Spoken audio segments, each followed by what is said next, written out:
Hello and welcome back to Picks and Portraits. This past Halloween, we looked at spooky Toons and how 90s cartoons celebrated Halloween. We went year by year through the decade looking at promos and specials, and now we are going to do the same only for the December holidays. It is the festive season, so we are going to be breaking down seasonal programming from most of the networks or shows we featured this year. To reiterate, we will not be looking at something from everything from every year, but we will be covering something from every year, with the exception of 1990. That was a bit of a light year, so instead we are actually going to start a few weeks before the 90s with what really feels like one of the first 90s cartoons, 1989's Simpsons Roasting on an Open Fire. This aired on December 17th, 1989, alongside a festive episode of Married with Children, guest starring Sam Kinison. It aired in lieu of Totally Hidden Video, as Bart tells us in this intro. He calls it the Bart Simpson Christmas Special, which reminds me of when usually elderly people call shows by popular character names. You know, I was watching Bart Simpson last night, or Archie Bunker. Is that still a thing? I don't really associate with the elderly anymore. The Simpsons themselves did not need an introduction. They were known from appearing on The Tracy Ullman Show, and their Christmas content from the previous year, Simpson Christmas, appeared in many of the ads hyping the special. This was a parody of Twas the Night Before Christmas. One ad claims the special would change the face of television forever, and how right they were. On the topic of faces, a majority of the ads end with this similar animation of Bart making a face, framed by a snowy window. The special itself follows the family as they navigate what I'm sure is a reality for many people, not being able to afford Christmas.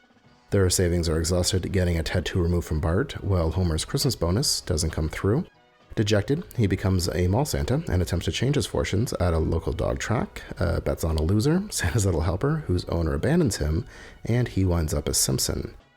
It was directed by David Silverman and written by cartoonist Mimi Pond, who actually has a great comic about meeting Tom Waits as a teenager, if anyone's interested. The special proved so popular, and immediately got an encore presentation, something Rudolph wouldn't even get. We are still early in terms of home video, and it was very much miss it, and it's gone. A few years ago, I talked about the classic specials and their relationship with television. Seeing the controversy The Great Pumpkin not airing on TV caused this past Halloween, it's clear that association is stronger than even I thought. For some, A Charlie Brown Christmas is synonymous not only with TV, but CBS specifically. That's where it aired for over 3 decades, same with Rudolph, although that originally aired on NBC. By the 90s, these, along with The Grinch, and to a lesser extent Garfield, were institutions, and like I said on Halloween about The Great Pumpkin, they were treated as such. Even though they were available on home video, their yearly airing was still presented as a special event.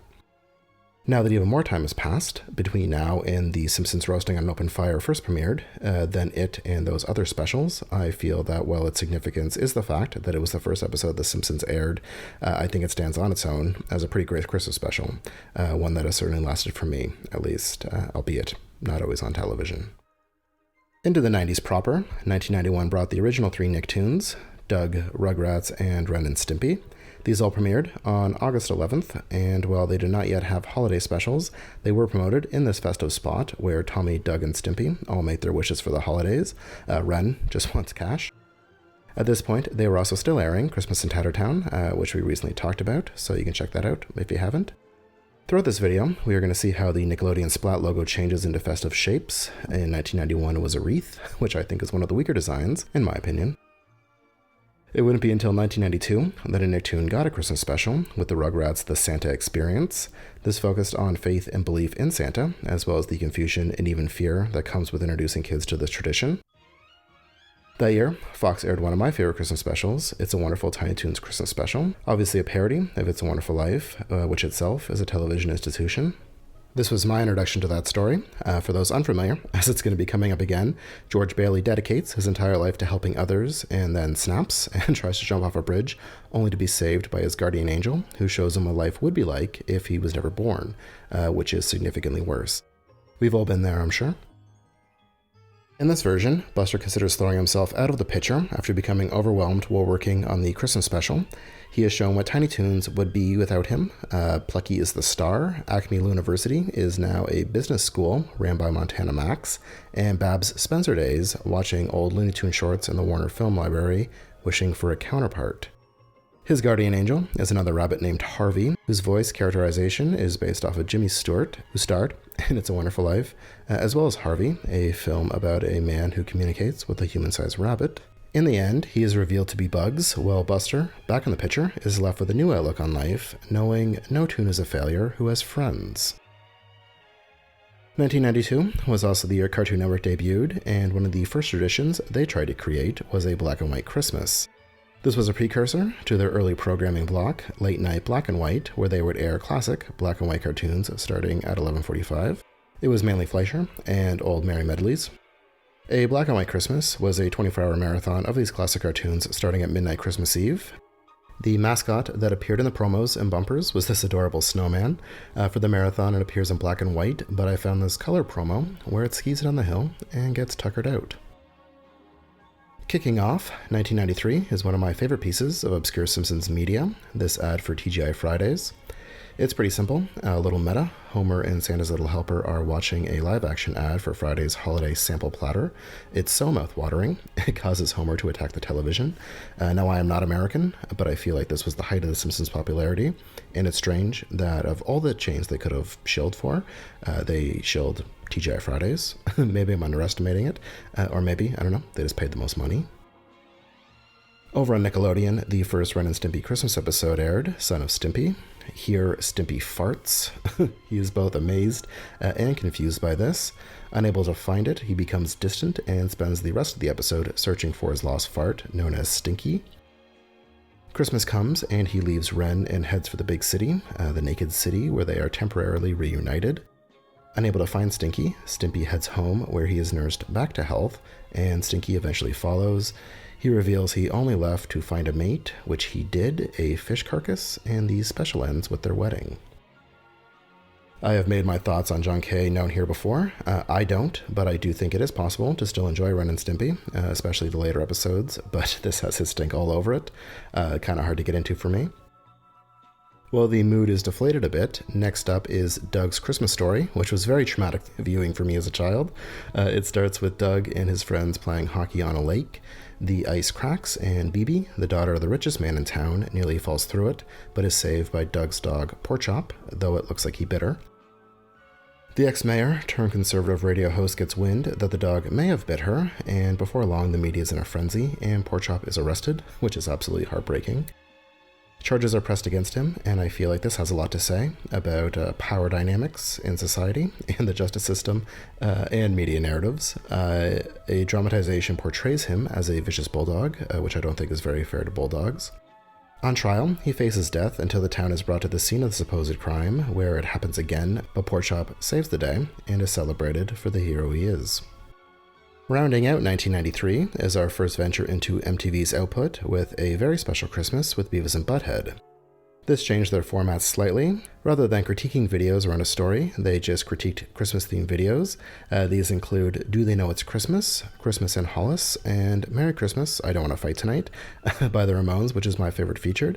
Personally, I wish they would have covered Fairy Tale of New York. That's my favorite Christmas song. MTV also produced these short interstitials featuring Beavis and Butt-head vamping over a Yule log. The next year, MTV ran the Beavis and Butt-head Holiday Marathon on Christmas Eve. This was a standard marathon that included the Christmas special. Cartoon Network spent Christmas '94 with Charlotte's Web. They ran this on Christmas Eve and promoted it using a festive checkerboard background. They dedicated Christmas Day to animated Christmas films starring classic characters and a Johnny Quest marathon branded as the Christmas Joyride. Space Ghost explained all of this in a promo where he plugged his own special, which aired late Christmas Eve. This special, quote-unquote, was 3 episodes that had previously aired with festive interstitials that were parodies of Christmas carols. They also ran this ad featuring clips from classic Christmas cartoons and an original Santa character that wished everybody happy holidays. Now, Happy Holidays is not part of the War on Christmas, as some would have you believe. It encompasses all holidays, including New Year's, and to ring in 1995, Cartoon Network wished us a Haji New Year, after the character from Johnny Quest. This has not aged well. All it was what they called a dance party of cartoons with a single episode of Johnny Quest airing at midnight. Beavis and Butt-head would get a true Christmas special come 1995 with Beavis and Butt-head Do Christmas.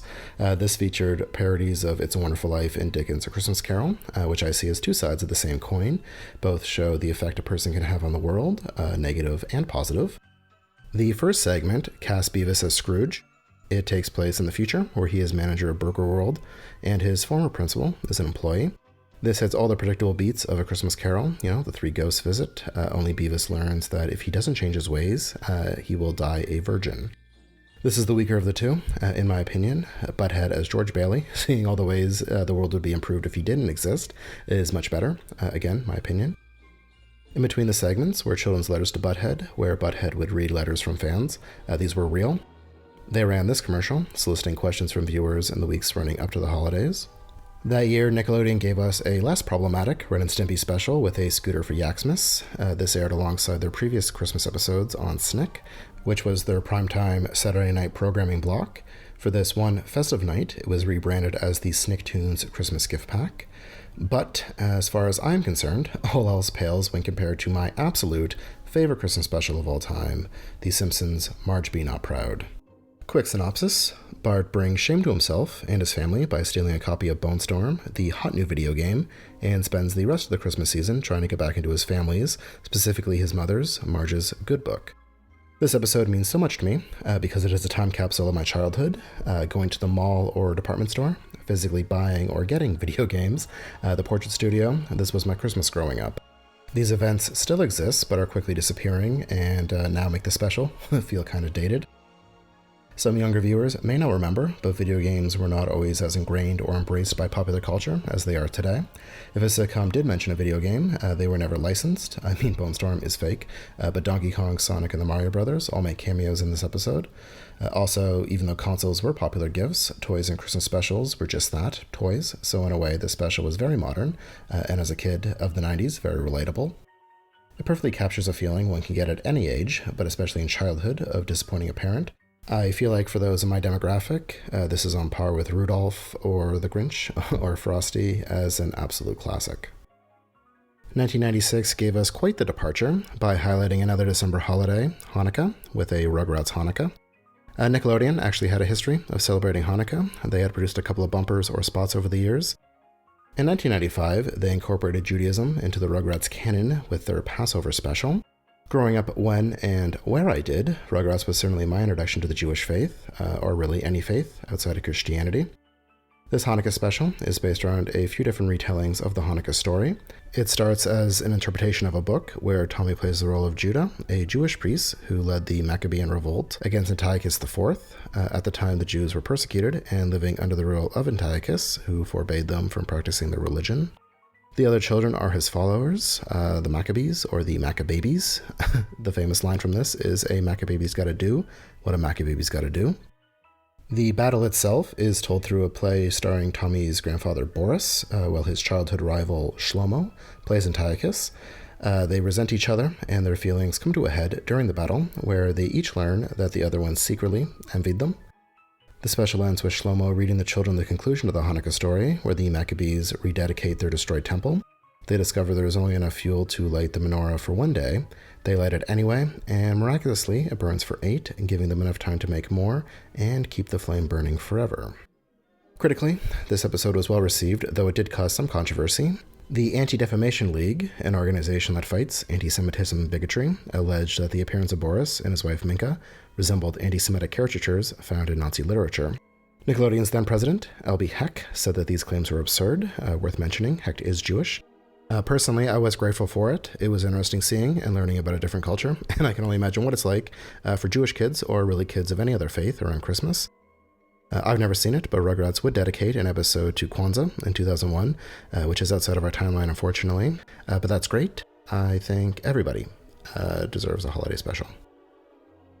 Meanwhile, in 1996, they ran their older holiday specials in a block, similar to the previous year, known as the Holiday Ho Ho Hoedown, and couldn't find much else for 96.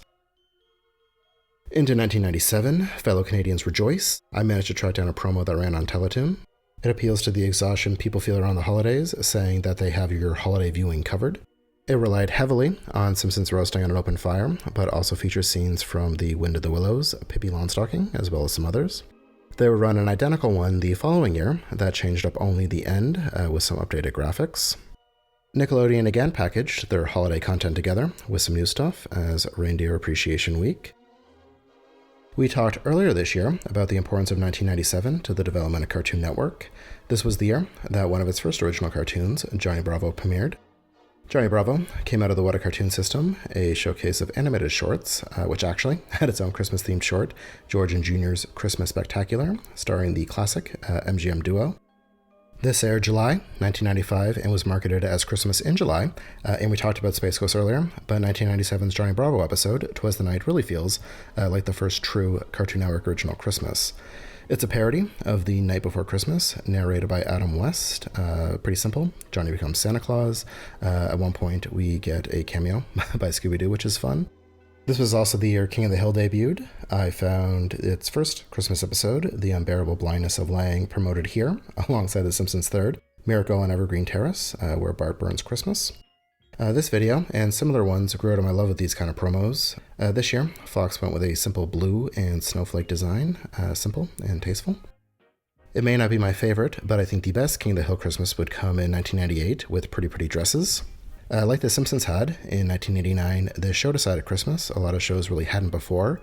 The seasonal depression the holidays can trigger in some people. Bill is haunted by the memory of his ex-wife Lenore. He is convinced she is coming back, but his loneliness eventually drives him to attempt suicide, and he is put on watch. Soon, he breaks and begins wearing her clothes and claiming he is Lenore, causing embarrassment to Hank at a Christmas party. Hank then pretends to be Lenore, tells Bill she never loved him, and he snaps out of it, starting the process of getting over her anew. Well, here it is played for laughs. This is the reality for many around the holidays. I feel like this year will be particularly lonely, given COVID restrictions. So if you are struggling, know that you're not alone. I will also post links to resources if you need a little help getting through. You got this. South Park began as a Christmas special of sorts. A student film made by Trey Parker and Matt Stone served as the template for the series. This first pitted Santa against Frosty, and then an updated version pitted Santa against Jesus. Both were known as the Spirit of Christmas. Now, admittedly, I am not the biggest South Park fan, but I have a ton of affection for their 1999 Christmas special, Mr. Hanky's Christmas Classics. Mr. Hanky debuted in South Park's first Christmas special, 1997's Mr. Hanky the Christmas Pooh. He was an anthropomorphic piece of shit that could only be seen by Kyle, the token Jewish kid. In 1999, he hosted his Christmas Classics, which was a series of original Christmas songs by the South Park cast, including Merry Fucking Christmas, where Mr. Garrison spreads Christmas cheer to other cultures and religions, or Christmas Time in Hell. These songs are as infectious as they are offensive. In the late 90s, South Park also had a tradition of counting down to midnight New Year's Eve. Starting in 1997, they would host their own countdown, usually with the cast counting down, though in 98 it was just Mr. Mackey. In 1999, given that it was the millennium, viewers were ridiculed for watching that instead of being out celebrating this once-in-a-lifetime event. Speaking of the millennium, that was a huge plot point in the King of the Hill Christmas special, Hill-ennium. This focused on the panic buying that was brought on by the Y2K panic. Hank buys into the hysteria, and rather than gifting Peggy the computer that she wants, he gets her a grandfather clock. You may remember Bobby's hoarding of toilet paper, and the episode was memed heavily at the start of COVID. Millennium debuted the same night as The Simpsons' Grift of the Magi, which mocked the frenzy people fall into around each year's hot new toy. Given the date, I feel like this was conceived in the fallout from Furby, as the in-show toy is known as Funzo. And rounding out Fox's night of Festive programming was Futurama with Xmas Story. The three were advertised in this great promo, where Santa was reading from a book. I don't know, I just love this old cliche. Now, we talked about Xmas Story at length in a recent episode of Retrofuturism and Animation. Check that out if you haven't. And yeah, that just about does it for us here. I know there was a ton I missed, so feel free to let me know what your favorites are in the comments. I actually kept track of where I found things this time, so links to all the content featured is in the description by year, organized, very nice. You can support us on Patreon, but honestly, if you have money to spare, please just give it to a food bank. This year has been horrible for most of us, but the support I've received from patrons and viewers has been a bright spot. So thank you so much for your interest this year. We will have more Sleepcore going up, and you may even hear from me again. But if not, whatever you celebrate, I hope you have the merriest, joyfulest, or happiest of holidays. All the best for 2021.